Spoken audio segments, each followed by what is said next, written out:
consist of a lot of stuff you could probably find yourself on the internet. Although I did go to the Library of Congress to look some of it up, and also use the congressional record as well. So in some ways, I guess my credentials working for Congress are a part of this. Right now I work for the 112th Congress, and what we're going to talk about actually happened back during the 99th. So it wasn't that long ago, you may actually remember it. This presentation began actually as a forced project that I was instructed to speak to my colleagues on any topic related to Congress that I cared to speak about, and did. I gave an earlier version of this presentation to my colleagues and was promptly called into the office and reminded several times that we have an intergenerational workforce. And some of these images may not have been appropriate for your colleagues today. And I said, well, which images were they that were the problem? And my boss mentioned one specifically, and I said, oh, you didn't like the evidence that the senator showed at the Senate hearing that was entered into the congressional record? You didn't think that was appropriate for me to present to my colleagues who are congressional tour guides. Okay. My presentation is the last forced presentation we have ever had to give. My 75 colleagues and I now have the option of speaking to one another on topics related to Congress, or we have the option not to. So up there you have your parental advisory sticker. I know you've seen it before, and we're going to talk about where it came from. So can I have the next slide, please? Okay. It all started with Prince. Do you think this was the picture? Keep your eyes out the whole time. See what you think might have been the problem. So the story that you may have heard is that Tipper Gore was with her daughter Corinna, who was 11 years old at the time. In December of 1984, Corinna convinced Mom Tipper to buy her a copy of Prince's Purple Rain soundtrack. Little Corinna had heard the song Let's Go Crazy on the radio, and she loved it. She begged her mother to buy her this album, the Purple Rain soundtrack, which was the soundtrack to an R-rated movie, which had been in the papers about how the content of the film. If you've seen it, I saw it as a small child, and I was traumatized.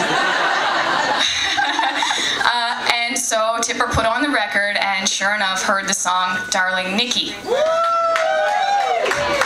This is a story we've heard, right? Okay. This is not the whole story.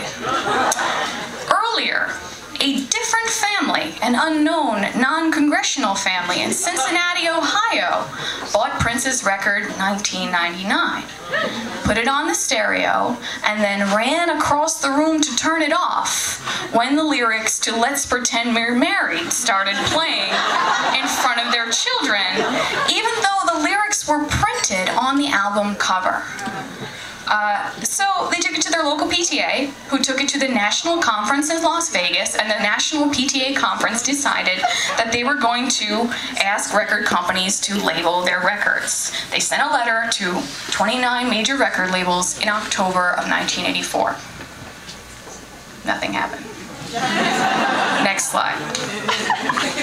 It wasn't until Tipper Gore and her Washington wives, until she had a very similar experience to the one this family in Ohio had had with a Prince album, she decided that she had a real problem with lyrics. So she got her friends there, Susan Baker, Pam Howard, and Sally Nevius. Which one do you think wore the gray jacket that day and not hot pink, purple, or green? Susan Baker, her husband Jim Baker actually was, you guys hearing booze already, you know exactly who Jim Baker is. Recently, the Reagan centennial of his birth celebration, whatever that was, a couple months ago, her husband Baker was the one who spoke at that, as you might have seen him on CNN. We keep CNN on all the time at work.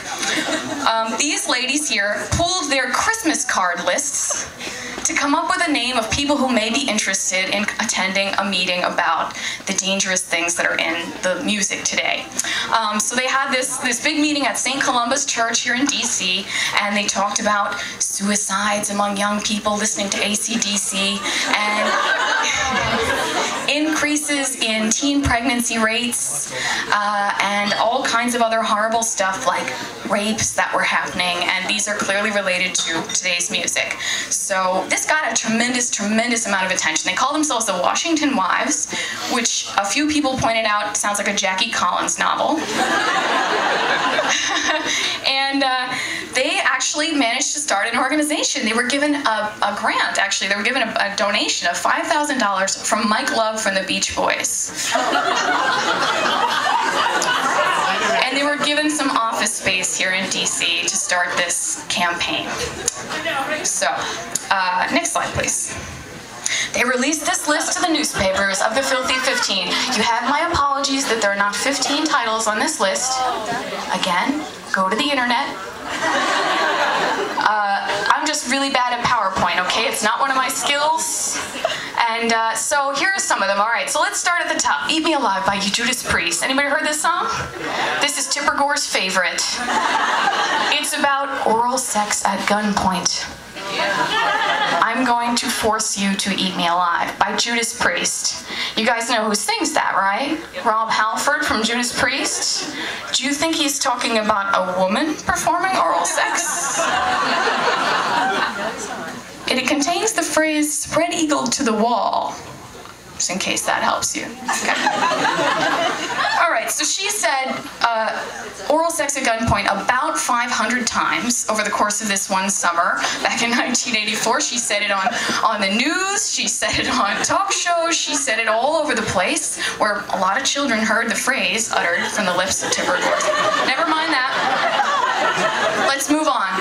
Bastard by Motley Crue for its violent lyrics. This song contains like the most mild references to stabbing someone you have ever heard. And it's a Motley Crue song. There's a lot of other stuff going on, but he's like, yeah, I'm gonna stab somebody. It's pretty mild. It's pretty mild. Darling Nikki, obviously we know all about that. Sugar Walls by Sheena Easton. One little girl who was interviewed for this actually thought that the song was about a house that had sugar walls. She said, Mom, if I had sugar walls, could I invite a friend over to enjoy them with me? And the embarrassed mother explained to her what it was all about and promptly wrote to the PMRC about this song. All right, Animal Fuck Like a Beast is pretty self-explanatory right there. Yeah, we're gonna see a little more of that later. There were a ton of others on the list there. Dress You Up by Madonna, which you probably know and love. The dirtiest thing in that song is Feel the Silky Touch of My Caress. That is the dirtiest, that is the only really blatantly sexual line in the whole thing. She Bop by Cyndi Lauper, now we know what that is about, but we sure do. It's not that obvious from the lyrics of the song if you've heard it, what exactly is going on there, and if you don't know, it's about a lady by herself having a very good time by herself, and pretty much how we all need to try it. Frank Zappa later testified on this event, and he actually submitted into the Congressional Record a list of reasons that some of this stuff was ridiculous, and one of them is masturbation's not illegal. Why would it be illegal to sing about masturbation? How would we catch and prosecute masturbators, and how would our jail ever have enough room for all the kids? Not possible. So anyway, She Bop, and then we're not going to take it by our good friend's Twisted Sister, my good friend's Twisted Sister. And if you know this song, you know that it's actually pretty mild. There's no violent acts described in the song. It's a lot of rah, rah, rah, and very little... No one's even getting stabbed in that song. The 15 songs on this list and lots of others were proposed by the PMRC to bear the ratings, I hope you can see that at the bottom, rated X, V, D/A, and O. That's sexually explicit, violent, drugs and alcohol reference, or occult. Only one song on the Filthy 15 list had anything to do with the cult, and the people who wrote it said, thank you so much for putting us on the map. Nobody wanted to listen to our song until you guys put it in the newspaper in this list. So, next slide, please. Oh, geez. Go on the internet, please. Somebody's smartphone right now, Filthy 15. 2015. I think it's Ministry. I think it's a Ministry song. Yeah, silence.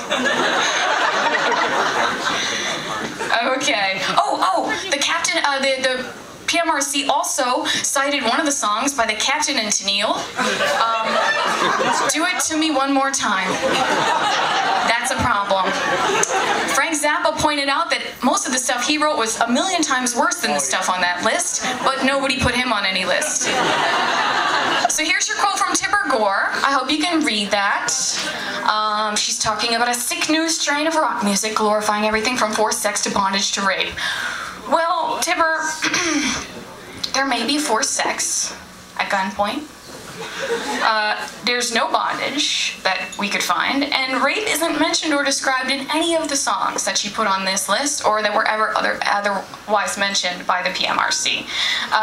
There's the Gores. Love that picture. As you probably know, they filed for divorce recently. Word reached Dee Snider, another witness at the trial, who pointed out that while he and Tipper were both fathers of 4 children, they both had children at the time of this incident back in 1984, that he is still happily married to the woman he was married to in 1984. She's not. So, next slide, please. Okay, brief history of music censorship. Our first song in the USA that I could find that was banned is in 1941. It's called Gloomy Sunday.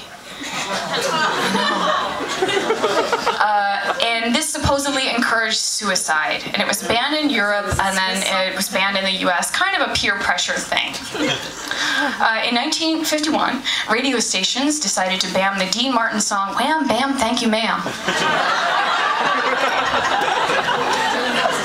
Right? This instrumental song, 1959, it's called Rumble. Instrumental song. Band. The band, they're called the Link Ray Orchestra. They're actually fairly local. I think they're in Baltimore. They played on American Bandstand, and Dick Clark introduced the name of the band and could not say the title of the song when they performed it on Bandstand. Instrumental song.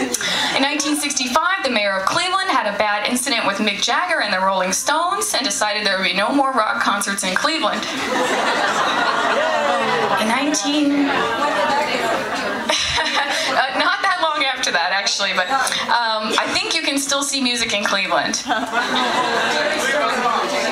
In 1971, the FCC threatened to revoke station licenses. They actually sent out a list of songs, and this is called the Blacklist.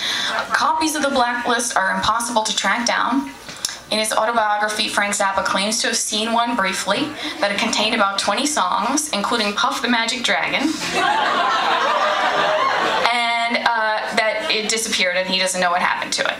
So anyway, they were all about those drug references mainly. Now, if you know anything about popular music in 1971, you'd be hard-pressed to find many songs without drug references, but be that as it may. And then in 1976, the RKO chain of radio stations will not play Rod Stewart, Tonight's the Night, until they edit out the line, spread your wings and come inside.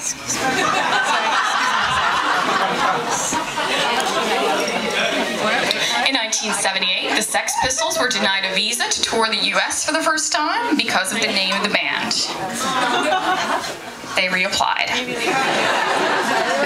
In 1982, Ozzy was not allowed to play San Antonio. If you've seen the movie Airheads, you know all about that. Okay. Other places Ozzy can't play, if you're interested: Boston, Baton Rouge, Corpus Christi, Vegas, Philadelphia, Scranton, parts of Quebec. And in 1987, we have a part-time record clerk down in Florida arrested for selling a 2 Live Crew album. This didn't quite make the list, but in 1992, the state of Oregon actually made Ice Cube's face illegal.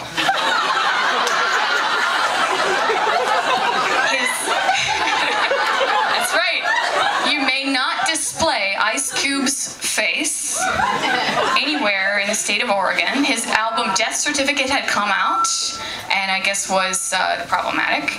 And so they decided that if you were going to advertise that you had the album in your store by putting a picture of Ice Cube in the window, you were not allowed to do so. I hope it was banned before Barbershop came out.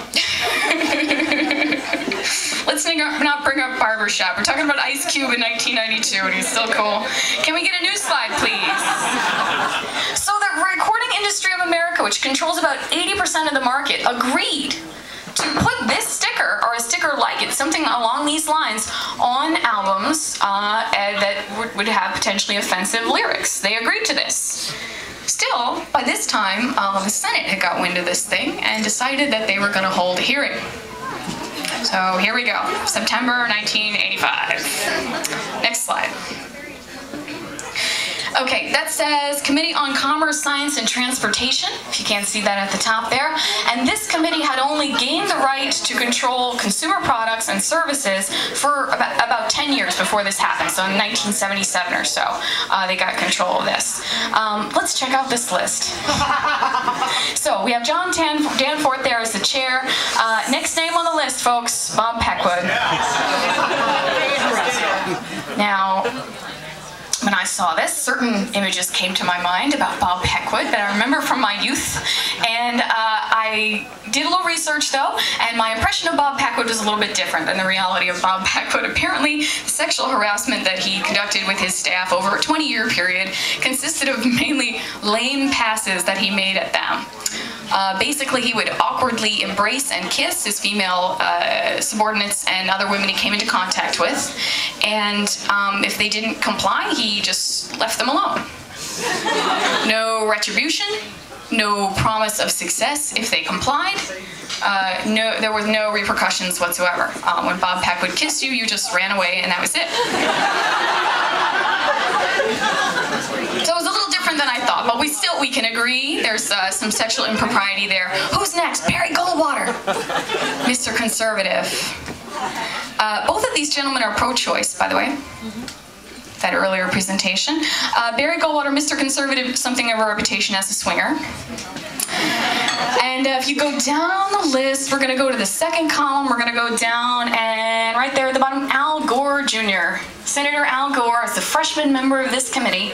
Just above him, James Exxon, who we're going to talk about in a second. And just below him, it's been cut off here, it's J. Rockefeller. That's J. Rockefeller IV. He is now the chair of this committee currently. So, new slide. All right, so our witnesses at this hearing. Witnesses for censorship of music. We have Tipper and the 3 other members of the PMRC, plus a paid consultant. His name was Jeff Ling, and this was a fellow who actually had been in a rock band and then traveled around doing slide presentations about the evils of rock music, showing a photo of the kid who killed himself while listening to AC/DC, blaming Ozzy Osbourne, suicide solution for several suicides, that kind of thing.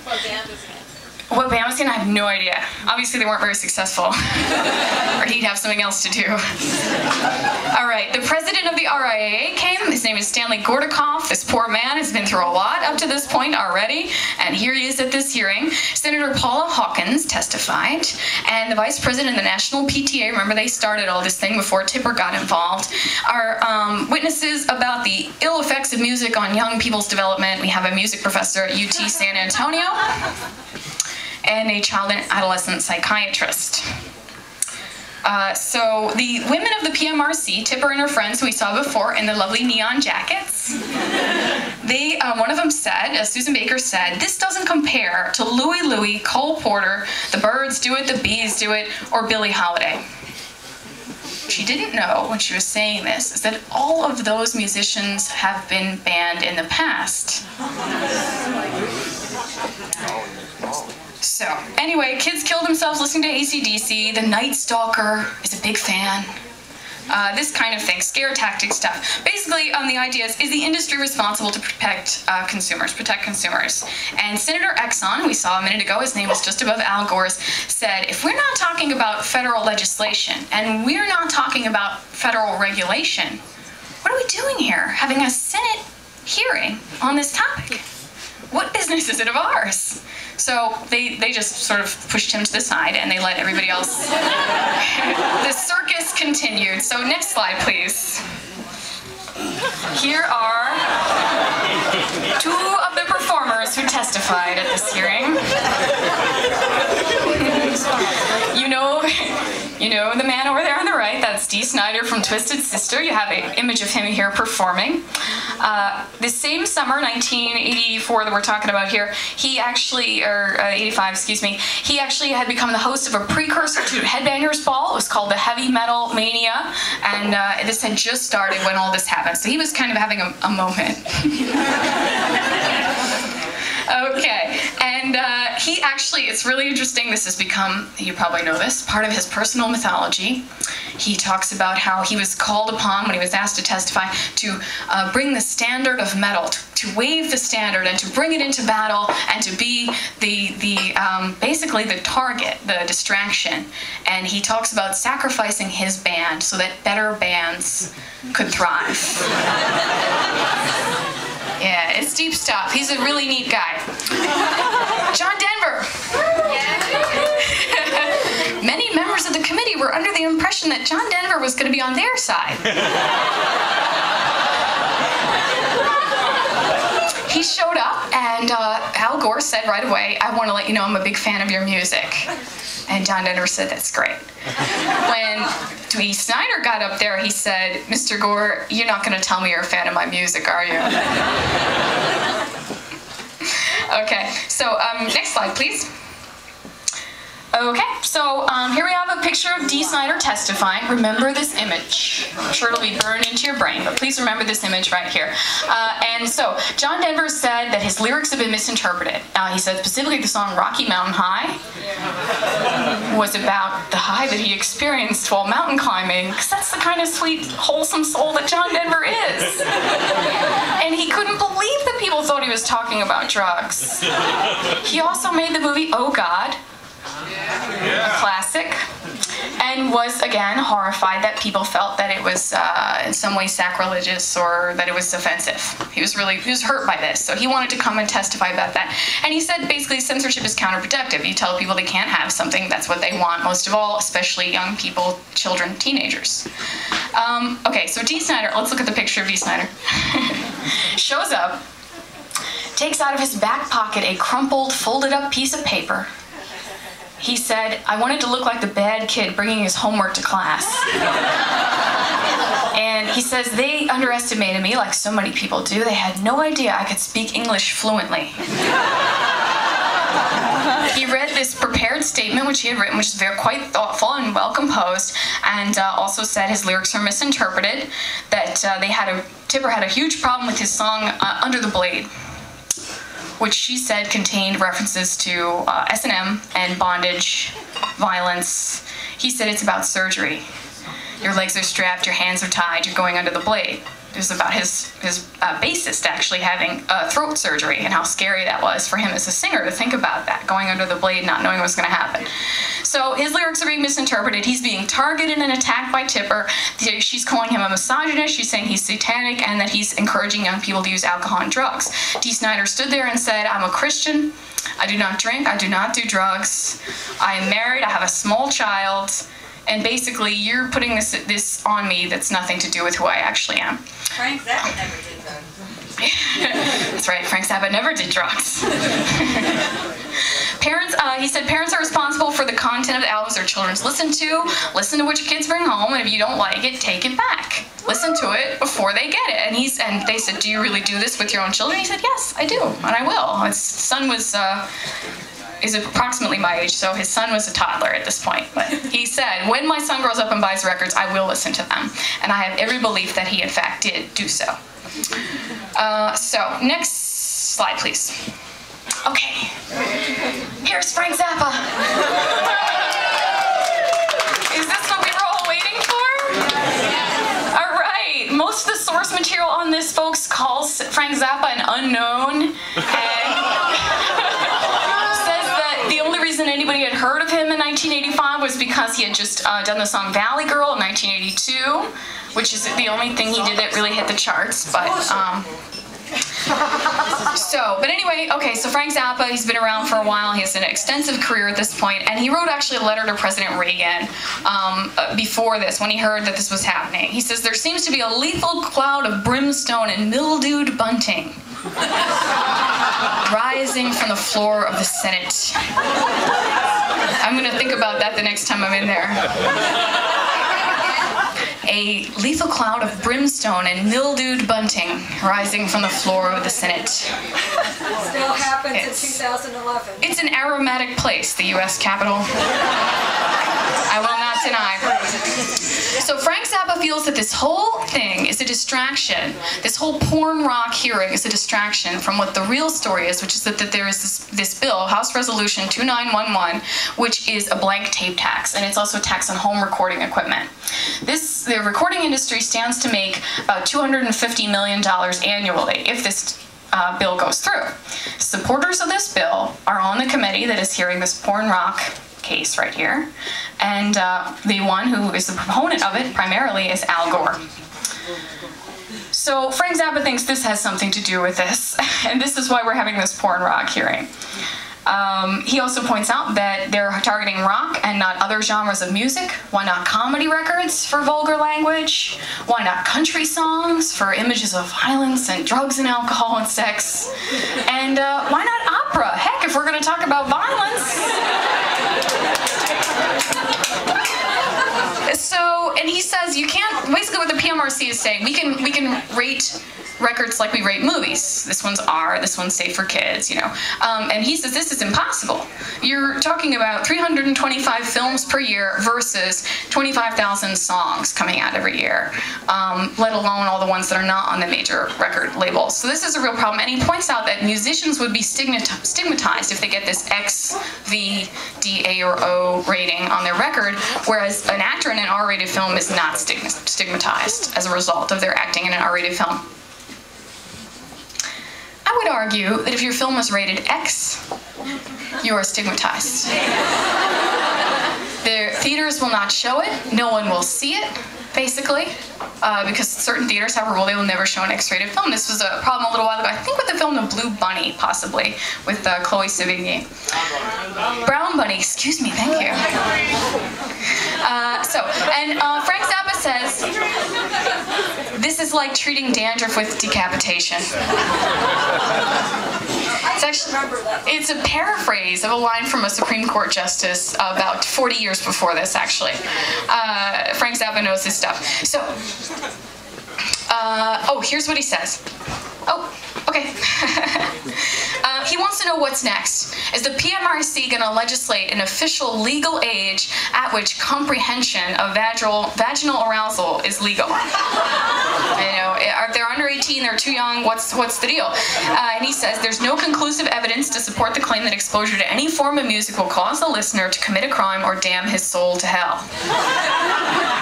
Masturbation is not illegal. If it's illegal, we talked about this a little bit earlier on. Okay, next slide. Okay, Senator Hawkins and her evidence. This is my favorite combo of photos right here. So this is one of the 3 albums that she showed the covers of as evidence. This is the one that my boss mentioned. And if you go to the next slide, please, you'll see the other 2 covers that she showed. That's Pyromania, Def Leppard, and that's Wendy O. Williams over on the other side.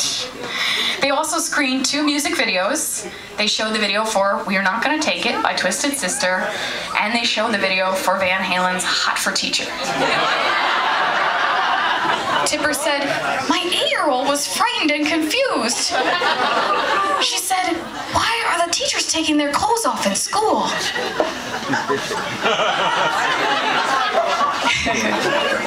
Clap if that video had a significant effect on your sexual development as a young person.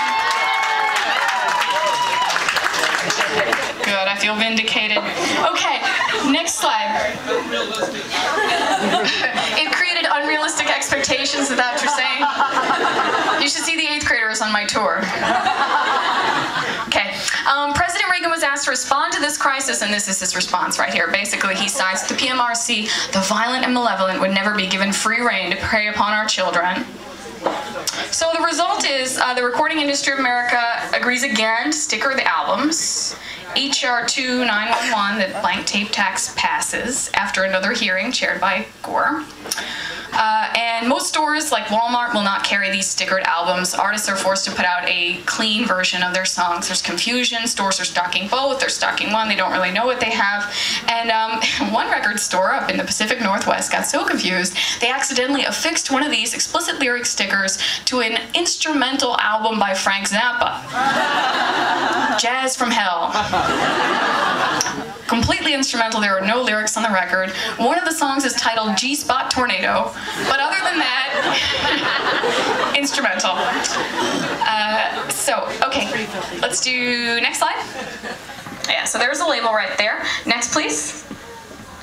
Okay, so only like 20 artists were mentioned during the PMRC hearing hoopla, but hundreds have responded with their art and performances and their songs.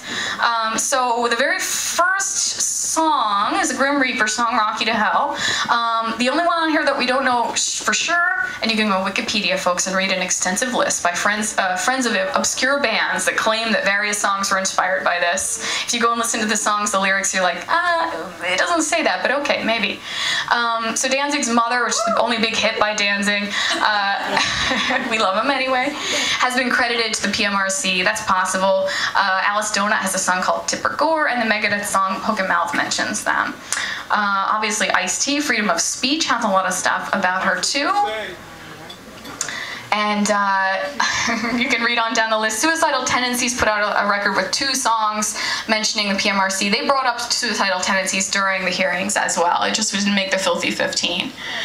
At the end of that list there in 1990, you see Warrant. They put out the album Cherry Pie, and affixed to the end of it is a track about a minute long called Ode to Tipper Gore. It's live snippets from their concerts featuring swear words. All right, there's your list down at the bottom of more recent ones. Insane Clown Posse there, I had to abbreviate, I'm very sorry. KMFDM, not an abbreviation. And, okay, so George Michael credits Tipper Gore with the millions of sales of Faith for affixing the sticker to it for I Want Your Sex. Ice-T, here he is with Freedom of Speech. Yeah, she blamed him for violence against police in Los Angeles. Ice-T said that in his autobiography, he says, Tipper Gore's the only woman I ever called a bitch, and I meant it in the most sincere way. And he is one of the main people who alleges this kind of an urban legend, right? I can't find exactly stats to back this up. Maybe one of you nerds can. But the story is that once your album has this sticker on it, your sales go right through the roof. So thanks, Tipper. And Larry Flint called her something unprintable. If you can tell me what it is, I'd love to know. Next slide. Oh, I forgot there was more. Okay, so the first one actually to make fun of this was Twisted Sister, of course. They had an H for Humor sticker on Come Out and Play, that's 1985. If you're a Metallica fan, you know all about Master of Puppets. Dead Kennedys had an H.R. Geiger painting inside the album. That was a problem for some people. The Green Day album that left, PMRC Sucks. There's some other people down there at the bottom reference them on their albums. Next slide. Here we have, this one I didn't show at work, but I did describe it, and I said it shows that's Tammy Faye Baker and Jim Baker, and she's pegging him, and if you don't know what pegging is, ask somebody, don't Google it.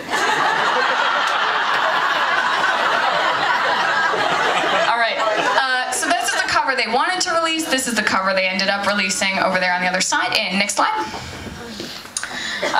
So there's this terrible Quiet Riot song, The Wild and the Young, and it's a kind of a dystopic fantasy, post-apocalyptic thing, and they're blaming the PMRC for this censorship. Tool did a video where they're nude and they have these explicit parts stickers over their crotches. Lollapalooza, the guys of Rage Against the Machine there took this one step further. They stood on stage for about 15 minutes, nude. That's a nice black bar across there for you. And the only sound was the feedback from their guitars at Lollapalooza 3 in 1993. People were very upset about this, and they later played a concert to make it up to the fans. Wasp dedicates a live song on Harder, Faster to PMRC. And I think there's one more slide. Yeah? Okay. In 2002, VH1 let Dee Snider make a movie about his experiences with the PMRC, and it's called Warning, Parental Advisory. It's a made-for-TV movie. I cannot find it anywhere. Word is on the internet that you can probably get it in Australia, but it won't play on your DVD player. And people in Australia actually are selling them to people in the US and shipping them and stuff. But anyway, I couldn't do that in time, sorry. Dee Snider played himself in the film. Check out that wig there. Notice different from his actual hairstyle during the hearing. And they'd used Frank Zappa's testimony. Unfortunately, he had passed away in 1993. If anyone knows where I can get a copy of this, taped it off TV maybe, I'd love to know about that too. And that is it, my friends. Thank you. That was awesome.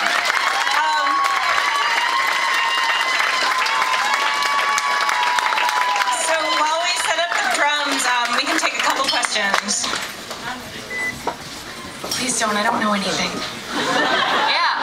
Has Tipper Gore since then continued on the warpath with its rap lyrics? Has Tipper Gore continued on the warpath since then about rap lyrics? Yes, she has. Yes, this keeps coming up again and again and again. The PMRC is actually still around, guys. They protest at things like butt trumpet concerts. It's a band called Butt Trumpet.